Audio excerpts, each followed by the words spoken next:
Lodge ഉടമയ്ക്ക് പിന്നാലെ യുവതിയുടെ വാദങ്ങൾ തള്ളി ജസ്നയുടെ പിതാവും രംഗത്ത്. മുൻ ലോഡ്ജ് ജീവനക്കാരി പറയുന്നതിൽ ഒരു വാസ്തവവുമില്ലെന്ന് ജസ്നയുടെ പിതാവ്. ഇവിടെ നിന്ന് പോയി 1.5-2 മണിക്കൂർ കഴിയുമ്പോൾ വലിയ ബാഗുമായിട്ട് വരുന്നൊരു കൊച്ചൻ. ആ കൊച്ചിനെ ഞങ്ങൾ അവരുടെ വീട്ടിൽ പോയി കണ്ടിട്ടുള്ളൂ. അതല്ല. അപ്പോൾ ഈ സ്ത്രീ പറയുന്നതിനകത്ത് വാസ്തവമൊന്നുമില്ല. എൻ്റെ കൂടെ സമാന്തര അന്വേഷണത്തിനുള്ള CBI അന്വേഷിക്കുന്ന എൻ്റെ 3-4 സുഹൃത്തുക്കളെ ഞാൻ വിട്ടിട്ടുണ്ട്. അപ്പോൾ അവരെ ഞാൻ പറഞ്ഞു, ഈ വീട്ടിൽ നിന്ന് ഈ നമ്പർ തന്നിട്ട് വിളിക്കുക, എവിടെയാണെന്ന് നോക്ക്. അവർ പോയി അന്വേഷിച്ചതാണ്.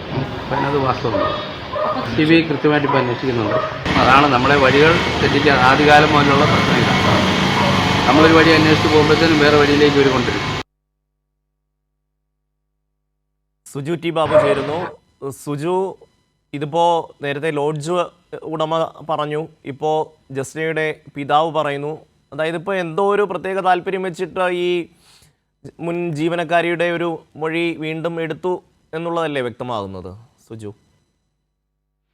ഒരു വാദമാണ് ജസ്നയുടെ പിതാവും ഇപ്പോൾ ഈ കാര്യത്തിൽ മുമ്പോട്ട് വെക്കുന്നത്. അദ്ദേഹം പറയുന്നത് ഈ കാര്യത്തെപ്പറ്റി മുമ്പും, അതായത് ഇപ്പോൾ ഉണ്ടാവുന്ന വെളിപ്പെടുത്തലിന് മുമ്പും അദ്ദേഹത്തിന് ചില വിവരങ്ങൾ ലഭിച്ചിരുന്നു. 1 മാസം മുമ്പാണ് ഈ വിവരങ്ങളുമായി തന്നെ ഒരാൾ ബന്ധപ്പെട്ടിരുന്നത്. എന്നാൽ ഇതിനുമായി ബന്ധപ്പെട്ട് സമാന്തര അന്വേഷണം ജസ്നയുടെ പിതാവ് നടത്തിയിരുന്നു. എന്നാൽ ഈ സമാന്തര അന്വേഷണത്തിൽ കാര്യങ്ങൾ ഇത് കളവാണെന്ന അല്ലെങ്കിൽ തെറ്റായ വിവരമെന്ന വിവരമാണ് ജസ്നയുടെ പിതാവിന് ലഭിച്ചത്. ഇപ്പോൾ CBI ഈ കേസിൽ കൃത്യമായി അന്വേഷണം നടത്തുന്നുണ്ടെന്നും ജസ്നയുടെ പിതാവ് പറയുന്നു. കുറ്റാന്വേഷണത്തിന് ഘടന മാറ്റാനുള്ള ശ്രമമാണ് ഇതെന്നാണ് ജസ്നയുടെ പിതാവ് ആരോപിക്കുന്നത്. CBI കൃത്യമായി അന്വേഷിക്കുന്ന സാഹചര്യത്തിൽ ഇത്തരം ഒരു വാദത്തിന് പ്രസക്തിയില്ലെന്നാണ് ഷമി ജസ്നയുടെ പിതാവ് പറഞ്ഞു വെക്കുന്നത്. തീർച്ചയായും സുജുവാണ് വിവരങ്ങൾ നൽകിയത്.